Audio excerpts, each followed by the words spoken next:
Troisième instruction.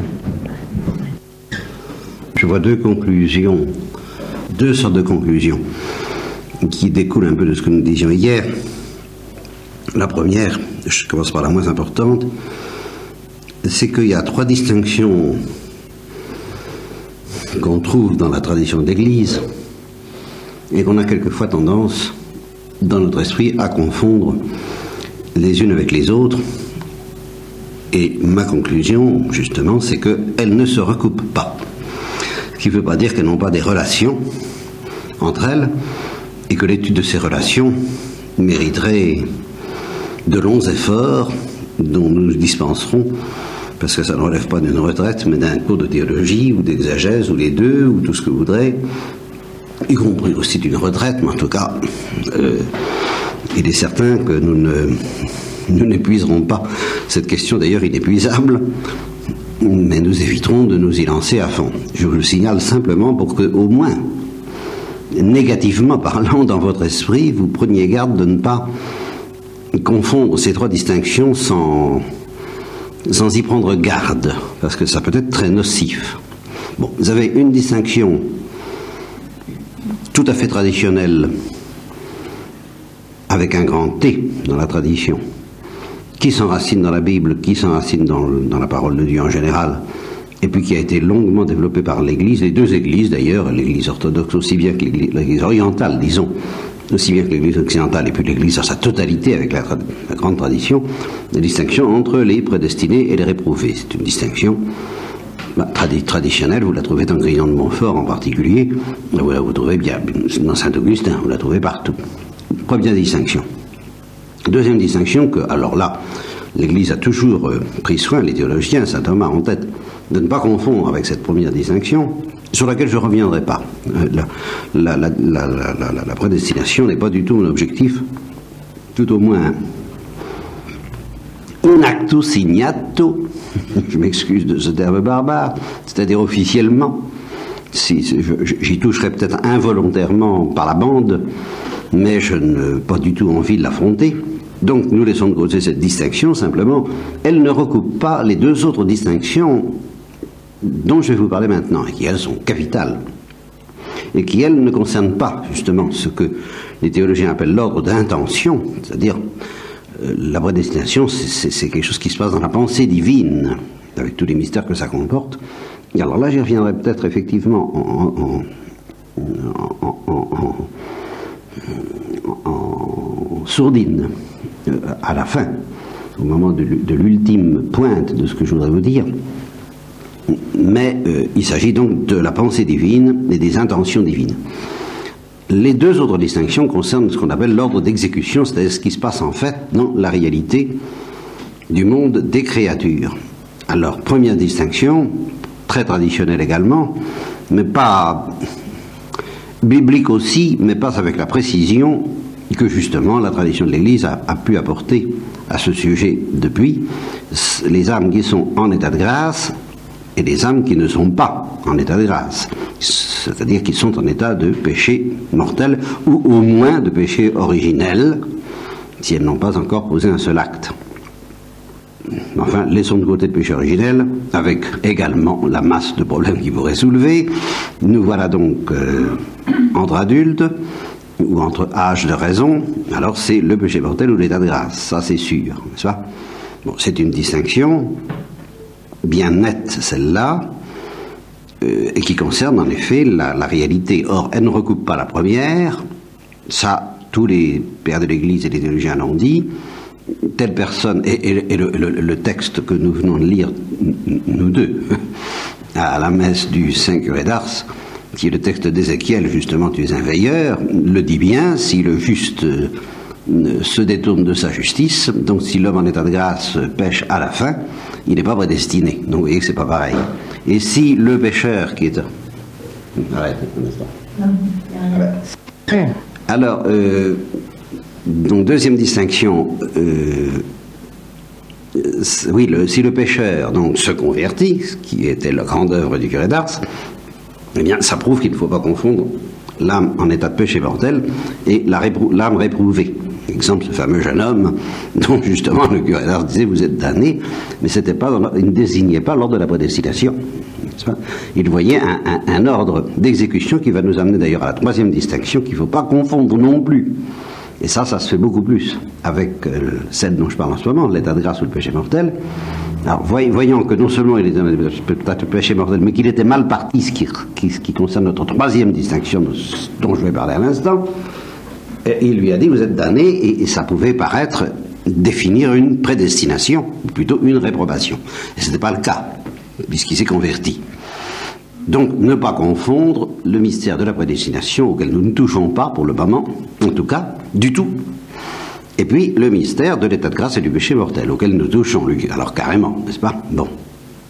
Et troisième distinction, alors que l'on confond beaucoup trop facilement avec l'état de grâce ou le péché mortel, c'est celle qui a été établie par le Christ quand il dit « Large est le chemin qui mène à la perdition, étroit est le chemin qui mène à la vie, nombreux sont ceux qui s'engagent dans le chemin qui mène à la perdition, peu nombreux sont ceux qui trouvent la porte étroite qui mène à la vie et qui s'y engagent. » Ben, c'est une autre distinction.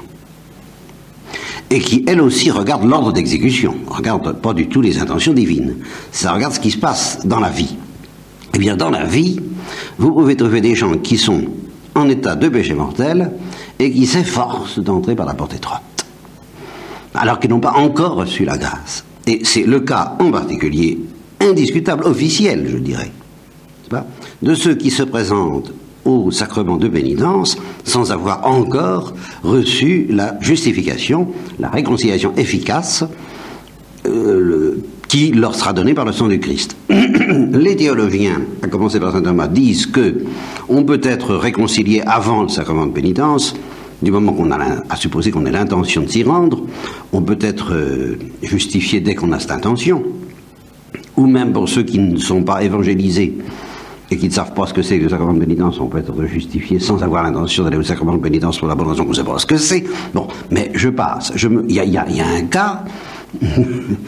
Également, on peut aussi ne pas être justifié après le sacrement de pénitence, si justement il y a dans l'âme un obstacle qui empêche le sacrement de pénitence d'être fructueux, à supposer qu'il ait été valide, à supposer qu'il n'ait pas été sacrilège, à supposer un tas de choses, même dans ce cas-là, il peut ne pas être fructueux, parce que la grâce arrive, la grâce du pardon de Dieu est donnée, mais l'âme y pose un obstacle, alors elle ne se convertit pas aussitôt. Mais il y a tout de même un cas qu'on est bien obligé d'envisager, c'est le plus normal, c'est peut-être pas le plus fréquent, mais c'est le plus intéressant. Du point de vue qui m'occupe en ce moment, c'est celui où l'âme se présente en état de péché mortel et où elle ressort en état de grâce. Enfin, c'est quand même pour ça que, en principe, le sacrement de pénitence a été institué, et c'est ça qui se passait souvent lorsque le curé d'Ars allait pêcher quelques réticents, n'est-ce pas, dans la nasse des visiteurs qui se pressaient pour l'entendre ses catéchismes, qu'il allait le prendre par la peau du cou. C'est souvent des hommes d'ailleurs, hein, j'ai remarqué et qu'il le flanquait, qu'il le précipitait, paf, là au fond du confessionnal, et puis qu'il disait, mais je sais pas pourquoi, mais ça n'a pas d'importance, je me moque, alors que de fois, en effet, j'ai entendu ça, quelle objection stupide, mais je comprends, c'est humain, on dit, si on va chez quelqu'un, il faut connaître les convenances, comme si c'était le problème, n'est-ce pas, au point de vue du sacrement de pénitence. Alors, il leur expliquait comment faire, il faisait leur confession avec eux, il leur disait ce qu'ils n'avaient pas envie de dire d'ailleurs, et ce qu'ils oubliaient, et puis ils ressortaient de là nettoyés, purifiés, justifiés. Bon, eh bien, ça suppose qu'il y a eu un moment où, tout en n'ayant pas encore l'état de grâce, ils étaient sur le chemin. Ils étaient sur la bonne voie, ils étaient sur la bonne route, ils acceptaient de se confesser, ils offraient le ferme propos. À quoi ça sert le ferme propos? Si ferme propos, c'est déjà l'état de grâce. Comprenez que si on dit le prêtre, pour donner l'absolution, doit vérifier qu'on a la contrition et le ferme propos, ça veut dire que la contrition et le ferme propos, c'est pas encore l'état de grâce. Donc à quoi ça servirait l'absolution? Il n'y a pas besoin. Bon. Eh bien, quelqu'un qui a donc la contrition et le ferme propos et qui n'est pas encore converti, qui n'est pas encore justifié par le sang du Christ et la grâce divine, il est sur le bon chemin, quoi. Il est sur la bonne route, il est en bonne voie. Dans quelques il l'est même de manière tellement certaine que dans quelques instants, il sera justifié. Mais enfin, il ne l'est pas encore. Donc, dans toute cette période qui précède la justification proprement dite, c'est-à-dire l'invasion de la vie divine par le sang du Christ, par le canal du sang du Christ, et normalement du sacrement de pénitence, au moins en intention, etc., etc., etc., hein, bon, eh bien, pendant cette période-là, vous avez affaire indiscutablement à quelqu'un qui n'est pas en état de grâce, qui est en état de péché mortel, dont la fin ultime n'est pas bonne, et qui est en train de s'efforcer d'entrer par la porte étroite. D'une manière tellement efficace qu'il va en sortir en ayant passé par la porte étroite, tout au moins pour le moment. Vous comprenez bien ce que je veux dire. Je l'espère. Je suis quand même à peu près clair. Bien. Alors, ça peut, à partir du moment où on admet une énormité de ce genre, parce que théologiquement c'est quand même une énormité, justement on n'a pas l'habitude de distinguer ça suffisamment, et ça me fait de la peine. Parce que du point de vue pastoral, c'est décisif. La vraie question pour moi, prêtre, c'est de savoir cette personne, cette âme que j'ai sous les yeux, c'est pas de savoir si elle est dans l'état de grâce ou pas. C'est de savoir si elle s'efforce d'entrer par la porte étroite ou pas. Si elle n'est pas en état de grâce, je m'en vais charger de l'y mettre, moi. Justement, j'ai des pouvoirs. C'est ça le pouvoir des clés, c'est ça qui est merveilleux. C'est ça qui est exaltant, je suis obligé de le reconnaître dans le pouvoir du prêtre, c'est que s'il rencontre une âme qui est en état de péché mortel, qui est encore loin de Dieu, mais qui s'efforce d'entrer par la porte étroite, qui manifeste une bonne volonté indiscutable, efficace, et cependant insuffisante, parce que Dieu seul peut faire cette œuvre, mais le prêtre en est l'instrument, eh bien le prêtre a la joie de pouvoir se présenter comme l'instrument de du miracle, de la résurrection d'un mort spirituel, et de l'offrir vivant à la joie divine. C'est quand même quelque chose d'extraordinaire.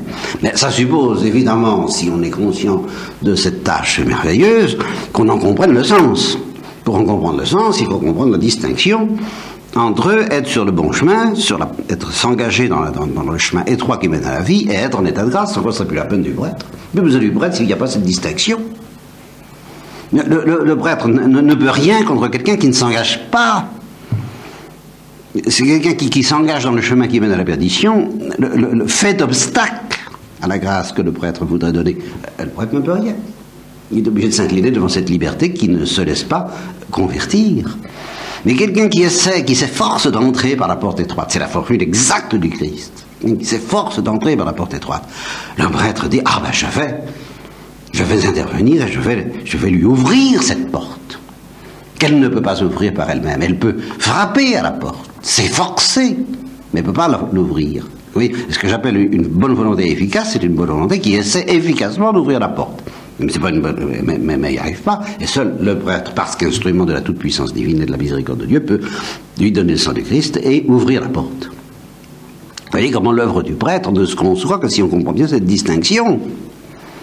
Et en même temps, son échec possible, parce que c'est l'échec apparent de la miséricorde de Dieu, et ça pose le gros problème que je ramènerai à propos de l'espérance, bien sûr, que devant la résistance de certaines âmes qui s'engagent sur le chemin de la perdition, et qui ne sont donc pas seulement en état de péché mortel, mais qui s'engagent sur le chemin de la perdition, c'est-à-dire qu'ils ne veulent pas entendre parler de conversion, ni de lumière, ni de miséricorde, ni d'amour, tout ça, bon, le prêtre alors est aussi impuissant, ou plutôt doit être aussi respectueux que Dieu même, des limites imposées à son action par le respect de la liberté. Bien. Dans l'autre sens, les deux distinctions ne se recoupent pas, en sens que là, c'est ce que j'ai dit hier, là encore, ça s'appuie sur le catéchisme de mon enfance, je n'invente rien, j'ai passé ma vie à faire deux sortes de choses, en tant que théologien soi-disant original, puisque j'ai passé ma vie à entendre dire « Oh, ça, c'est les idées du Père Molinier ». Bon, là, je vous demande un peu. J'ai passé ma vie à faire deux sortes de choses, répéter ce que dit l'Église et me tromper. Ça, voilà. Disons que j'en ai fait une troisième qui me laissait rectifier, ce qui est tout de même assez important, de façon à ramener ce que je disais d'un peu inexact, et donc très original, à ce qui est exact, d'essayer de le ramener à ce que dit vraiment l'Église, à me laisser rectifier, et à ce moment-là, il en résultait une formule qui peut-être, en effet, était originale et vraie. N'est-ce pas? Mais en fait, elle était vraie parce que c'était une erreur rectifiée par la tradition de l'Église. Bon.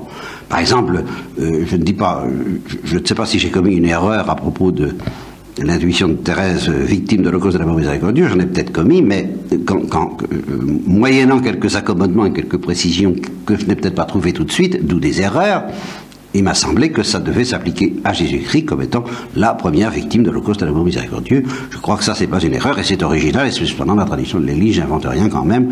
C'est pas moi qui ai trouvé la formule de Thérèse, c'est Thérèse, et c'est pas moi qui ai trouvé ce que l'Église enseigne du Christ, c'est l'Église. Alors, Barbelier là-dedans, qui fait joint debout, bien. Alors, donc, là, voilà un exemple de ce que fait le Bermolinier. On m'a appris dans mon enfance, ce péché véniel mène au péché mortel.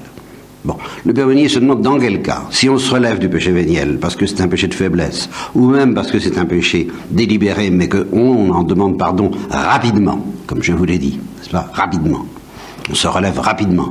Eh bien, ça ne mène pas au péché mortel, ça mène au contraire à Dieu, ça mène à la miséricorde du Christ, comme l'enfant prodigue. Même à propos d'un péché véniel, on peut vivre le mystère de l'enfant prodigue, et le mystère de Marie-Madeleine, et le mystère du bon larron, et le mystère de Zachée, et le mystère de tous les pécheurs qui se convertissent et qui gagnent à chaque fois un peu plus leur galon, si je peux dire, dans l'échelle de l'amour de Dieu et de l'humilité. Donc ces péchés véniels-là ne mènent pas au péché mortel, mais au contraire à l'amour de Dieu. Mais des péchés véniels délibérés dont on ne se repent pas, alors moi, dans mon enfance, on m'a appris, sans me donner cette précision, mais je ne crois pas trahir l'enseignement qui m'a été donné en ajoutant cette précision, je fais la synthèse entre ce qu'on a dit par ailleurs, à savoir que chaque fois qu'on se repent, on avance vers Dieu, ça non plus c'est pas moi qui l'ai inventé, quand même. Bon. Et saint Augustin a dit, c'est pas moi qui l'ai inventé, mieux vaut celui qui se repent, qui pêche souvent mais qui revient vite, quoi, etc., que celui qui pêche rarement mais qui revient encore plus rarement, voilà. Eh bien, ça j'ai pas inventé non plus, que diantre. Eh bien, alors, j'en conclus, j'essaie de faire un peu la synthèse de ces trucs-là et de dire, bon, le péché véniel délibéré qui ne se repent pas, celui-là mène au péché mortel. J'invente pas, c'est l'Église qui me l'a dit. C'est mon catéchisme. Et alors, je rapproche ça de la parole du Christ. Large est le chemin qui mène à la perdition, et je dis, et je vois pas que j'invente grand-chose, ben, ceux qui s'obstinent dans le péché véniel sans se convertir, s'engagent sur le chemin de la perdition. Et ils sont en état de grâce. Vous voyez, ils sont en état de grâce, mais ils sont sur le chemin qui mène au péché mortel, qui mène à la perte de l'état de grâce. On peut être en état de grâce, et longtemps, et de longues années. Parce que Dieu ne se presse pas de faire ce que dit Jean-Paul Ier, c'est-à-dire que, justement, devant ces gens-là, alors là, ça s'applique tout à fait à la parole de Jean-Paul Ier, voyant des âmes en état de grâce qui s'engagent sur le chemin de la perdition, c'est tellement grave et tellement subtil, invisible et dangereux, mortel, justement, qu'il préfère qu'ils fassent des péchés visibles, spectaculaires et mortels d'ailleurs, mais au moins spectaculaires, donc qui peuvent provoquer la conversion, que de continuer d'une manière spirituelle, donc secrète, invisible, sournoise et démoniaque, à rester en état de grâce tout en s'engageant de manière de plus en plus endurcie sur le chemin de la perdition, pour les réveiller de cette espèce de tiédeur ou de refus ou de résistance mortelle virtuellement, pas encore mortelle formellement, bon d'accord, très bien, mais qui va devenir mortelle. Voilà, eh bien, Dieu permet qu'ils se cassent la figure par des péchés spectaculaires, afin de les arracher aux péchés pas du tout spectaculaires et d'autant plus dangereux, qui est encore véniel, mais qui mène à la perdition. Voilà. Alors ça résume un petit peu ce que je vous ai dit hier. Donc ne recoupez surtout pas, et dans le concret de votre vie, prenez-y bien garde, dans vos examens de conscience. Être en état de grâce ou être en état de péché mortel, c'est une chose qui est très importante évidemment, mais plus importante peut-être est la distinction entre l'attitude qui s'efforce d'entrer par la porte étroite et que peuvent avoir, et quelquefois pendant des... je ne dis pas de manière stable, n'est-ce pas? Je veux dire que quelqu'un qui est en état de péché mortel et qui prend de manière stable l'attitude de s'efforcer d'entrer par la porte étroite, il n'y restera pas très longtemps à la porte, n'est-ce pas? Dieu la lui ouvrira, il y a des chances, n'est-ce pas? Mais il peut arriver, ça c'est très fréquent, que quelqu'un qui est en état de péché mortel s'efforce d'une manière instable, entrecoupée de fluctuations et de ce que justement Claudel et toute une tradition appelle les lignes courbes, en disant que Dieu écrit droit à travers les lignes courbes. Bon, alors tantôt il s'engage, il essaie s'efforce d'entrer par la porte étroite, tantôt il abandonne le combat et retourne à son vomissement, n'est-ce pas? Reditus ad vomitum, n'est-ce pas? La tradition se laisse aller de nouveau à ne plus se battre contre le démon, le péché mortel et les ténèbres, et par conséquent, là, il peut flotter entre les deux chemins, le chemin large qui mène à la perdition, il fait 3 ou 4 pas dans un sens, comme dans la procession d'Echtnach, n'est-ce pas? Bon, il fait 3 pas dans le sens de la perdition, 2 pas dans le sens de la porte étroite, 3 rebelote dans le chemin, il retombe, quoi, dans le chemin de la perdition, quoi, il fluctue, il varie, ça c'est ça la vie humaine, alors là, quelqu'un qui est comme ça, il change pas de fin ultime. Et il est toujours en état de péché mortel, mais il change d'attitude, constamment. C'est une girouette. Et ça fait partie de ce que les prêtres, après Dieu, et après le Christ, sentent être la misère humaine, la détresse humaine. Vous voyez ça, ce flottement malheureux, cette détresse des âmes agitées comme un roseau par 2 courants comme Saül. Tantôt le bon esprit, tantôt le mauvais esprit, tantôt il se tourne vers les ténèbres, tantôt il se tourne vers la lumière. C'est très sensible, je pourrais vous donner des exemples concrets, mais comme il s'agit des ténèbres, ça n'intéresse pas les carmélites ici pour savoir que ça existe, mais on ne va pas entrer dans les détails. Je connais des cinéastes célèbres, des metteurs en scène, des auteurs de génie, dont on sent bien qu'ils flottent entre la lumière et les ténèbres, et qu'ils font un pas dans la route large, malheureusement très large, et où le plus grand nombre s'engage, dit le Christ, et puis 1 ou 2 pas vers la porte étroite, et quels affres, n'est-ce pas, que saint Augustin décrit admirablement dans ses confessions, d'ailleurs, dans lesquelles on va tantôt dans un sens, dans le bon sens, et saint Jérôme, se faisant fouetter en rêve parce que il trouvait que vraiment la Bible c'était mal écrit, quoi. Il voulait bien devenir chrétien, que ce soit vraiment un peu vieux que ça, c'est barbare. Par la langue de Cicéron, alors ça c'est une belle langue, alors la langue de la Bible, langue de paysan. Bon, alors il paraît en rêve et on l'interroge, qui es-tu? Et il croyait être converti. Et il était peut-être en état de grâce, je ne sais rien, mais il a répondu, je suis chrétien. Alors on lui a répondu de manière sévère, Dieu, non, tu es cicéronien. Et puis il a été fouetté, n'est-ce pas? Alors il est revenu là, il a compris, hein. Bon, il a dit plus de Cicéron. C'était le chemin large qui mène à la perdition, en état de grâce ou pas, c'était pour lui le chemin large qui mène à la perdition, Cicéron. Alors toute cette flottaison, ça demande, c'est vraiment l'objet propre, je dirais presque, de la miséricorde de Dieu, n'est-ce pas, le roseau agité par le vent, par tous les vents, le bon vent et le mauvais vent. C'est pas l'enfant prodigue, c'est ça, c'est le roseau agité par le vent, tantôt dans un sens, tantôt dans l'autre. J'y vais dis pas. Le Fils, dont il est question également dans l'Évangile, qui commence par dire non, j'irai pas, et puis qui se reprend, et puis j'y vais. C'est ça, c'est le roseau agité par le vent, n'est-ce pas? Et justement, Christ proclame que Jean-Baptiste, lui, n'était pas un roseau agité par le vent. Il avait choisi sa direction, il était dans le chemin étroit qui mène à la vie, et il n'en sortait pas. Ça, d'accord. Bon, on peut souhaiter que les carmélites soient dans ce cas. Je ne leur conseille pas, et j'y reviendrai, de s'y croire trop vite stabilisé. Alors, bon, c'est tellement plus, justement, c'est ça que je voudrais vous dire, au-delà de tout, c'est tellement plus consolant, en fin de compte, de s'avouer un roseau agité par le vent et de se précipiter en conséquence vers la miséricorde de Dieu, à la manière de quelqu'un qui tantôt va bien, tantôt va mal, et puis qui espère que, justement, à force de faire quelques petits pas,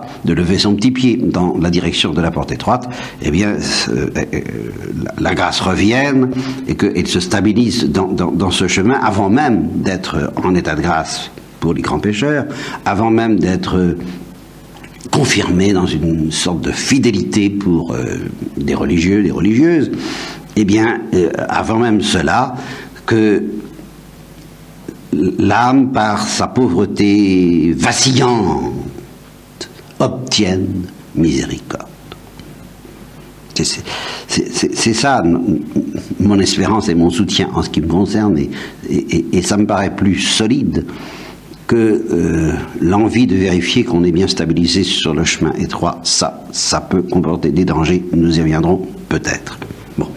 Je crois que c'est tout ce que je sais de la question de la distinction entre le péché mortel et l'état de grâce. D'une part, le chemin qui mène à la perdition et qui peut être dans lequel peuvent s'engager de temps en temps, ou d'une manière stable, alors c'est beaucoup plus terrible, même des âmes en état de grâce, et le chemin qui mène à la vie et qui est étroit, et dans lequel peuvent s'engager de temps en temps, et c'est bien pitoyable, et c'est là qu'il faut prier, surtout pour ces âmes-là, et leur offrir la miséricorde de Dieu quand on est prêtre, de temps en temps, ceux qui sont en état de péché mortel, et qui de temps en temps s'engagent dans le chemin qui mène à la vie, et puis, alors, ceux qui, tout en étant en état de péché mortel, alors s'engagent résolument vers le chemin qui mène à la vie, ceux-là, bien sûr, il faut prier pour eux, mais c'est pas pareil. Alors là, ceux-là, on sait d'avance, on sent d'avance qu'ils sont virtuellement sauvés. Car c'est tout ce que Dieu demande, le sang de Christ leur sera donné, on ne peut pas en douter. Bien. Donc, vous voyez l'importance de cette distinction. Hein, la distinction entre les distinctions. N'est-ce pas? Ne pas confondre les distinctions. Et ne pas se dire, je suis en état de grâce, donc ça va. Ça ne prouve rien du tout. Ne pas se dire, je suis en état de péché mortel, donc je suis perdu. Ça ne prouve rien du tout non plus. C'est ça la confiance dans la miséricorde. C'est un des aspects de la folie de l'espérance. C'est que justement, elle est proposée même à des pécheurs en état de péché mortel. C'est très important de comprendre ça. Et elle est encore morte peut-être à ce moment-là, mais une espérance morte peut être très efficace si justement elle détermine une attitude qui s'engage d'une manière de plus en plus fidèle, de plus en plus stable, de moins en moins hésitante, vers le chemin étroit qui mène à la vie. Et qui reste étroit parce qu'il faut combattre, bien sûr. Et alors là, j'en arrive à la deuxième conclusion de ce que je vous ai dit, qui résulte de ce que je vous ai dit, sur laquelle je ne vais pas m'étendre parce que nous avons le couperet de l'heure du repas qui nous menace, mais je vais tout de même vous dire de quoi il s'agit. Ça, c'est très important parce que ça, c'est une conclusion qui est presque la seule après l'ultime vers laquelle je voudrais m'orienter. Il faut craindre. Il faut craindre si on veut espérer. Je l'ai dit souvent, mais là, je vais le redire dans une lumière que j'espère nouvelle à la fin, et j'espère vous faire entrevoir pourquoi elle est nouvelle, je l'espère, je ne suis pas sûr. Ce qui est certain, c'est que je l'ai entrevue dans une lumière nouvelle, mais avant d'essayer d'expliciter, c'est très difficile parce que c'est indicible, c'est presque ineffable, cette lumière nouvelle. Encore que justement, j'ai brusquement pris conscience en disant la messe tout à l'heure auprès du curé d'Ars que le curé d'Ars ne cesse pas de la distiller, cette lumière nouvelle, et que je n'y avais pas pris suffisamment garde, moi, et probablement je ne suis pas le seul. Mais qu'on ne peut rien comprendre au curé d'Ars si on n'a pas compris que c'est d'abord cette lumière nouvelle pour moi, j'en conviens, qui l'habitait. C'est vrai. Bon. Mais c'est pas le curé d'Ars qui va me démentir si je dis il faut craindre. Et que cette crainte est la condition de la folie de l'espérance. C'est justement, il n'y a pas. L'espérance ne peut pas être une folie, parce qu'il n'y a pas besoin de folie si on ne craint pas. Qu'est-ce que vous voulez? Si on ne craint pas, une espérance sage suffit largement. Et si on ne craint pas, l'enfer. Et Car craindre les châtiments temporels, vous savez, bon, les châtiments temporels, une espérance sage suffit pour espérer les éviter ou pour espérer les supporter, en se disant, bon, ben, c'est un mauvais moment à passer, de toute façon, on ira au ciel. J'appelle pas ça craindre. Ni craindre le purgatoire. Là encore, c'est un mauvais moment à passer. On peut craindre le purgatoire, et puis dire, de toute façon, j'irai au ciel. J'appelle pas ça craindre. Il faut craindre la possibilité pour nous tous d'aller en enfer. C'est la condition pour que la folie de l'espérance soit nécessaire. Sinon, je répète qu'une espérance sage suffit. Si on est assuré d'aller au ciel, qu'est-ce qu'on a besoin d'espérance? On n'a pas besoin d'espérance, on a déjà notre ticket dans la poche. On a notre réservation. N'est-ce pas? Alors, on n'a pas besoin de la folie de l'espérance. Ou même, si, sans prétendre avoir son ticket, son billet gratuit pour les uns, onéreux, très onéreux, et il y en a qui essaient d'obtenir un ticket pour le ciel à grand renfort. Ça a été un peu le cas de Luther, je le crains, et puis de pas mal d'autres, des pélagiens, car Luther était un pélagien comme tous les hérétiques de la grâce. La première hérésie de la grâce, c'est le pélagianisme, c'est la racine de toutes les autres hérésies. Je n'ai pas le temps de m'en expliquer, mais c'est l'envie d'y arriver, justement, d'avoir une espèce d'assurance obtenue à grand renfort de combat. Ça, c'est le pélagianisme. Le quiétisme, c'est plutôt à grand renfort de pas s'en faire, n'est-ce pas? C'est une espèce de pélagianisme de l'esprit d'abandon, n'est-ce pas? Si je peux trouver l'attitude, voilà. Et l'essentiel, dans le cas du quiétisme, comme dans le cas du pélagianisme le plus austère, car le pélagianisme c'est austère, c'est exigeant, il faut se mortifier, il faut travailler, il faut guerroyer, tout dépend de nous. Alors vous vous rendez compte, hein? Dieu nous donne les lumières, et puis à nous de combattre. Les soldats combattront et Dieu donnera victoire, mais pour les pélagiens ou les semi-pélagiens, je vous fais grâce de ces nuances, c'est d'abord le combat qui compte et il dépend de nous seuls. La victoire, la couronne, Dieu ne donne même pas la victoire. C'est nous qui, à force de combattre, gagnons, et puis Dieu, il est comme l'arbitre, il constate que nous avons gagné, alors il nous donne la couronne, n'est-ce pas? Mais le combat et la victoire, c'est nous qui devons, par notre volonté, par notre fidélité, par nos efforts héroïques, par notre ascèse, par notre mortification, par tout ça, quoi, eh bien, nous devons obtenir cette victoire. Eh bien, c'est très désespérant, et c'est pour ça que c'est lourd de toutes sortes de tentations dans l'autre sens, selon lesquelles on proclamera au contraire que tout dépend de la grâce, donc que le combat est perdu d'avance, qu'on n'a aucun moyen, etc., etc. Je passe sur tout ça. Eh bien, tous ces gens-là veulent obtenir un ticket pour le ciel. Mais que ce soit des quiétistes, des pélagiens, des jansénistes, justement les jansénistes désespèrent de l'obtenir, c'est tout. Et ils disent c'est une loterie. Voilà. Il y en a qui l'ont, il y en a qui l'ont pas. Et on n'a aucun moyen de savoir si on est prédestiné ou pas. Oui, il revient à la prédestination. Hein, calvinisme, c'est ça, alors là, à un degré fou. C'est la loterie, vous pouvez faire ce que vous voulez sur la terre, ça ne changera rien, vous avez votre ticket, vous n'avez pas votre ticket. Il est dans une enveloppe fermée, vous verrez ce que c'est, si c'est pair, vous avez ce que c'est à la fin, mais vous pouvez faire tout ce que vous voulez, ça ne changera rien, votre ticket est dans votre poche. Bon, pensez si c'est gai, hein. N'est-ce pas? Bon. Le pélagien, c'est le contraire, lui. Tout dépend de vous. Donc, mais il veut obtenir quand même, à coup d'effort, la certitude qui va... j'ai suffisamment travaillé, j'ai combattu le combat, j'ai fait ce qu'il faut, j'ai obtenu mon ticket. Voilà. Donc j'ai pas besoin de la folie de l'espérance, puisque j'ai obtenu mon ticket. Moi, pélagien, celui pélagien, de ce que vous voudrez. Le quiétiste, c'est une chose d'une autre façon. Tout ça, c'est des variantes sur une même attitude qui veut avoir son ticket ou qui désespère de l'obtenir et qui déclare que c'est une loterie. Vous voyez, ce qui est une grosse hérésie, bien entendu. Mais c'est aussi une hérésie de prétendre qu'on peut obtenir son ticket et être dispensé de la folie de l'espérance. Autrement dit, on ne sera jamais dispensé de la crainte. Et la crainte de l'enfer. Et c'est une tricherie grave qui, justement, nous détourne du chemin qui mène à la vie que de vouloir faire l'économie de cette crainte. Parce que cette crainte est la condition même, c'est le terrain, c'est le tourment qui va nous obliger à chercher la folie de l'espérance. Voilà. Celui qui n'accepte pas, franchement, et c'est un peu justement la folie de la foi nous mène à la crainte. quand on l'apprend justement sans tricher, on est obligé de dire, ben, je ne suis pas sûr d'être sauvé. Voilà. Je ne suis pas sûr d'être sauvé. Alors, n'étant pas sûr d'être sauvé, quel recours est-ce que Dieu m'offre? Eh bien, on scrute les Écritures, on scrute la parole de Dieu, on scrute la tradition, et on entend à la fois la Bible, les docteurs, les théologiens, les conciles et les saints nous dire, ben, Dieu nous a offert un remède, c'est la folie de l'espérance que le Saint-Esprit nous propose. Voilà. Qui est l'espérance des pauvres, l'esprit d'enfance, tout ça. L'esprit d'enfance, c'est la folie de l'espérance. Vous savez, tout ça se tient, c'est la même chose.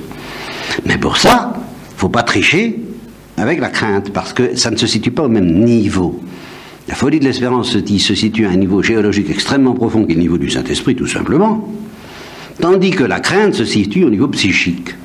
Et là, faut pas tricher avec ça. Si justement vous voulez évacuer la crainte du niveau psychique, vous ne serez pas acculé par Dieu même, cerné par Dieu même, qui comme un chasseur qui poursuit sa proie, et sa proie c'est vous, parce qu'il vous aime, à la folie de l'espérance. Vous ne vous laisserez pas traquer, vous ne vous laisserez pas entraîner, justement, c'est une toute petite porte, la folie de l'espérance, c'est une porte vraiment très étroite. Alors, vous avez l'instinct, nous avons tous l'instinct d'essayer d'échapper à cette porte. Et alors, si nous ne sommes pas justement tourmentés par la crainte, ben, il n'y a rien à faire, on ne nous fera pas entrer par la petite porte. Mais c'est la crainte, avouée, acceptée, sans tricher, sans esquive, et la crainte de l'enfer, qui permettra à Dieu de nous mener à la folie de l'espérance dont je voudrais vous parler avec cette grâce de Dieu que je vous demande d'obtenir tout en cultivant intensément la crainte de ne pas y parvenir.